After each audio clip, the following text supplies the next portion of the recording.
জুতারা হেফাজতে থাকলো, মুসাল্লা হেফাজতে থাকলো, এবং আপনার কি হলো না জিনিসপত্র আপনার এতেই কখনো কখনো প্রয়োজনীয় খুচরা কিছু জিনিস যদি ধরুন একটা ছোট পানির বোতল রেখে দিলেন, এতে একটু হয়তো আপনি ধরুন এক প্যাকেট বিস্কুট রেখে দিলেন, যারা সুগার রুগী তারা একটু চিনি রেখে দিলেন, ইত্যাদি ইত্যাদি যা প্রয়োজনীয়তা জিনিস আপনারা এটা ব্যবহার করবেন।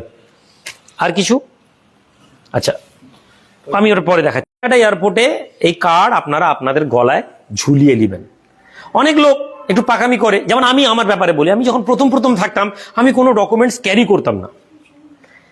আমার মনে হতো আমি তো সব জানি, এই ভুলটা অনেকের হয়। আমি ভাবতাম, আমি আমার কথা বলি, আমি ভাবতাম আমি সব জানি, আমার ডকুমেন্টস আমি তো হারাবো না।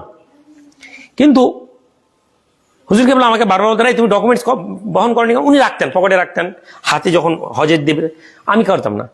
তারপর উনি একদিন আমাকে বললেন যে শোনো, রাস্তা দিয়ে যাচ্ছ, হঠাৎ মাথা ঘুরিয়ে পড়ে গেলে,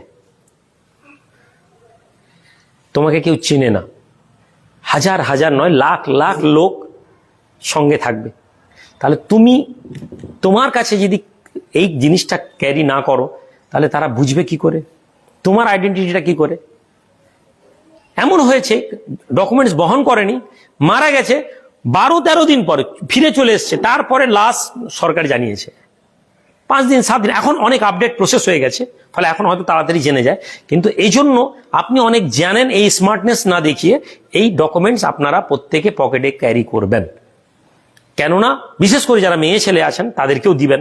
মহিলাদেরকে একটা কথা বলবেন, হারিয়ে যাওয়ার ওখানে একটা সম্ভাবনা থাকে, হারিয়ে গেলে কেউ হারিয়ে যায় না, হারিয়ে গেলে সাফার করতে হয়, কষ্ট পেতে হয়।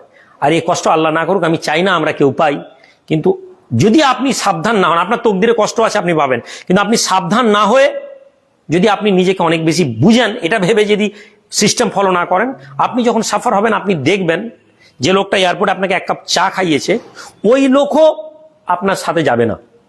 ট্রাভেল এজেন্টদের এই রেসপন্সিবিলিটি হয়নি, আপনি হয় যে হারিয়ে গেছেন, ট্রাভেল এজেন্ট আপনাকে খুঁজতে বেরোবে, ওখানে কিছু সিস্টেম আছে অফিসে যাওয়ার যেটা ট্রাভেল এজেন্ট করবে, কেননা খুঁজে লাভ নেই। তাহলে আমরা আমাদের পরিবার, আমাদের ছেলেদের, আমাদের বাচ্চাদের গলায় এই কার্ডটা যেন ঝুলিয়ে দিই। এতে হোটেলের নাম, হোটেলের অ্যাড্রেস সব দিয়ে আছে, হারিয়ে গেলেন কাউকে বললেন বাবু এটা কোথায়, ও বলে দিবে, আচ্ছা এইটা হোটেল, এই দিকে রাস্তা বলে দিবে। হারিয়ে গেলে যাকে জিজ্ঞেস করবেন তারা জানিয়ে দিবে, ফলে এই ডকুমেন্টসটা ব্যবহার করবেন। পাসপোর্ট, টিকিট আপনাদেরকে আজকেই দিয়ে দেওয়া হবে, আপনারা প্রত্যেকে নিয়ে আপনাদের মতন করে বেরিয়ে যাবেন।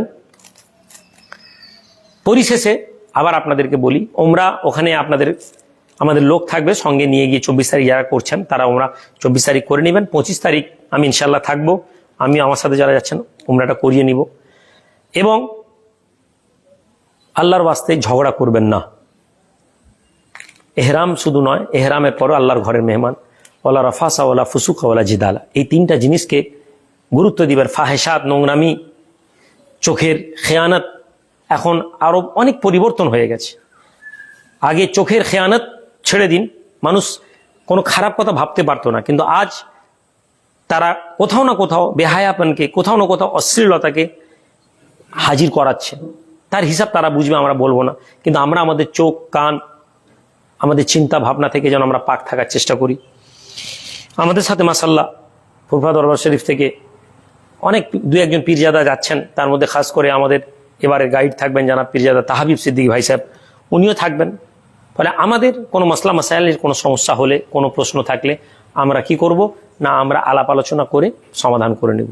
হ্যাঁ, আপনার হক যদি কোথাও নষ্ট হয় আপনি অবশ্যই এজেন্টকে বলবেন। আপনার যদি মনে হয়, আপনি ভাববেন না যে ভাইজান আছেন কি ভাববেন, আপনার ডিউটি যদি মনে হয় যে আমার হক নষ্ট হচ্ছে, কিন্তু আপনি একটা জিনিস বুঝবেন যে ওখানে সিস্টেম কি। আপনি গিয়ে বললেন আমাকে আমার ফ্যামিলির সাথে একটা রুম দিতে হবে আলাদা, হয় না।